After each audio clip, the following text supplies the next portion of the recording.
একদিন রিমু খুব গম্ভীর মুখে গ্রামের সবাইকে ঘোষণা দিল, বন্ধুগণ, আমি একটা নতুন সার্ভিস চালু করেছি, নাম রিমুর ফুড ব্যাংক। এখানে খাবার জমা দিতে পারবেন আর জরুরিতে তুলে নিতে পারবেন। গ্রামের লোকজন অবাক হয়ে জিজ্ঞেস করল, কিন্তু রিমু, খাবার ব্যাংকে রাখলে নষ্ট হয়ে যাবে না? রিমু বুক ফুলিয়ে বলল, না রে ভাই, আমি তো ফুড ব্যাংকের সিইও, সবকিছুর সিকিউরিটি টাইট। পরদিন সকালে দেখা গেল ব্যাংকের ভেতরে শুধু 3টে আইটেম, একটা বিস্কুটের প্যাকেট, আধ খাওয়া কেক আর 1 গ্লাস লাচ্ছি। লোকজন বলল, রিমু, এগুলো এত কম কেন? রিমু চাপা স্বরে বলল, মানে আমি টেস্ট করে দেখছিলাম নষ্ট নাকি।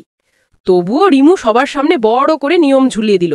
রুল 1, ব্যাংকে খাবার রাখলে সিল মেরে জমা দিতে হবে।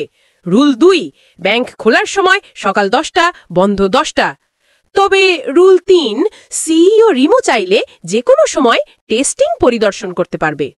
একদিন বকুল চাচা 1 হাঁড়ি খিচুড়ি রেখে গেলেন। 2 ঘন্টা পর ফিরে এসে দেখলেন হাঁড়ি খালি।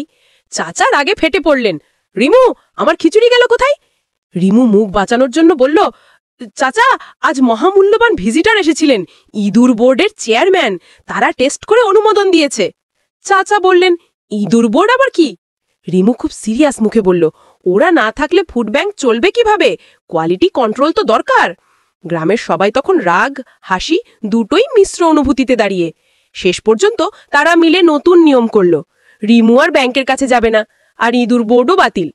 রিমু কান চুলকাতে চুলকাতে বলল, কি আর করব, নিজের জন্যই একটা আলাদা প্রাইভেট ফুড ব্যাংক খুলে ফেলি।